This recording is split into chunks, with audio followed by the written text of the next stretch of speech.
السلام عليكم أعزائي الطلبة.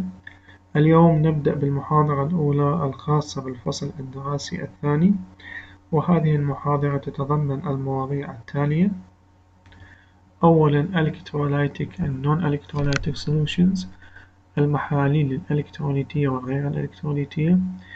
ثانياً Acids, Bases and Salts، الحوامض والقواعد والأملاح. ثالثاً Dissociation Constants of Weak Acid Bases، ثوابت تأين الحوامض الضعيفة والقواعد الضعيفة. ثالثاً Trigonometric Methods of Analysis، الطرائق التصحيحية للتحليل. Aqueous Solution Chemistry، كيمياء المحاليل المائية. بشكل عام تقسم المواد الكيميائية إلى قسمين: المواد الإلكتروليتية Electrolytic Materials، والمواد الغير الإلكتروليتية Non-Electrolytic Materials. يمكن تعريف المواد الإلكتروليتية: هي المواد التي تكون أيونات عند ذوبانها في الماء لتعطي محاليل موصلة الكهربائية. are solute which form ions when dissolved in water to produce solutions that conduct electricity. وبالتالي يسمى المحلول الناتج بالمحلول الإلكتروليتي. تقسم المواد الإلكتروليتية إلى قسمين من حيث القوة: Strong Electrolyte Materials، المواد الإلكتروليتية القوية، وهي المواد التي تتأين كليا في المذيب. Weak Electrolyte Materials، المواد الإلكتروليتية الضعيفة، وهي المواد التي تتأين جزئيا في المذيب. المواد الإلكتروليتية القوية تتضمن Strong Bases، Strong Acids، Salt. الحوامض القوية مثل النيتريك أسيد، سلفونيك أسيد، هيدروبركلوريك أسيد، هيدروكلوريك أسيد، هيدروأيوديك أسيد، كلوريك أسيد، بروميك أسيد. أما strong bases مثل صوديوم هيدروكسيد، بوتاسيوم هيدروكسيد، كالسيوم هيدروكسيد. والأملاح النقطة الثالثة مثل صوديوم كلورايد. تتميز المواد الإلكتروليتية القوية بقابلية التوصيل الكهربائي الجيد والذوبانية العالية، في حين المواد الإلكتروليتية الضعيفة تتميز بقابلية التوصيل الكهربائي الضعيفة والذوبانية الواطية.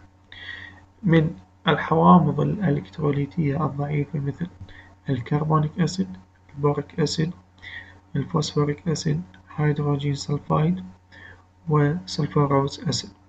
أما الحوامض العضوية الضعيفة مثل البنزويك أسيد والأسيتيك أسيد والويك بيسز مثل الأمونيا. أما المواد الغير الإلكتروليتية يمكن تعريفها بأنها المواد التي لا تحرر أيونات في محاليلها المائية، وبالتالي تكون غير موصلة للكهرباء مثل الإيثانول والجلوكوز.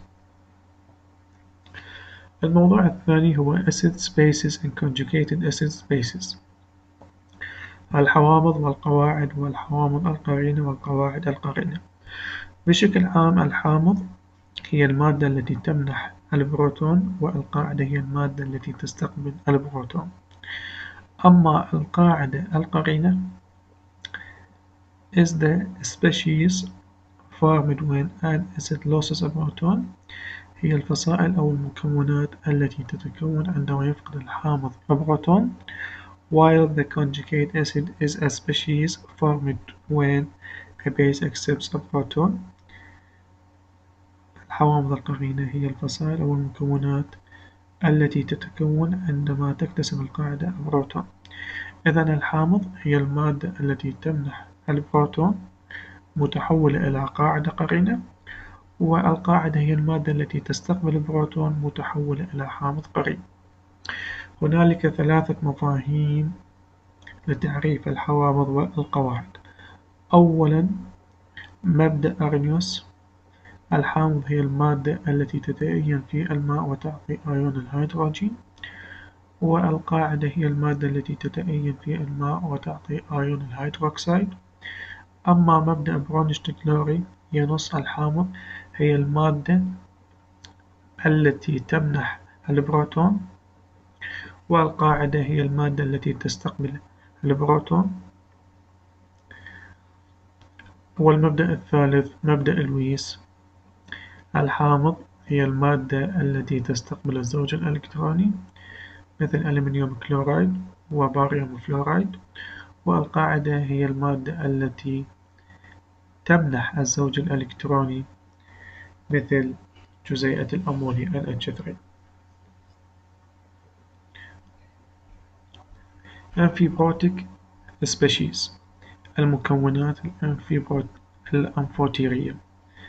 Amphibrotic species are solutes have both acidic and basic properties. المواد الأنفوتيرية هي المواد التي تتضمن الخصائص الحامضية والقاعدية في آن واحد، مثل جزيئة الأمونيا. جزيئة الأمونيا تسلك كحامض عندما تتفاعل مع القاعدة، وتسلك كقاعدة عندما تتفاعل مع الحامض. For example، على سبيل المثال dihydrogen sulfate ion. هذا الأيون يسلك كقاعدة عندما يتفاعل مع أيون الهيدرونيوم، ويسلك كحامض عندما يتفاعل مع أيون الهيدروكسيد. عندما يتفاعل مع أيون الهيدرونيوم يكون حامض الفوسفوريك أسيد وجزيئة ماء، وبالتالي القاعدة عندما تكتسب بروتون تتحول إلى حامض قرين، وجزيئة الماء تتحول وجزيئة الهيدرونيوم تتحول إلى قاعدة قرينة. أما عندما يتفاعل دايهيدروجين سلفيت أيون مع أيون الهيدروكسيد يسلك كحامض، وبالتالي راح يفقد بروتون مكون مونوهيدروجين سلفيت أيون وجزيئة ماء، وبالتالي القاعدة اكتسبت بروتون تحولت إلى حامض قرين، والحامض فقد بروتون تحول إلى قاعدة قرينة.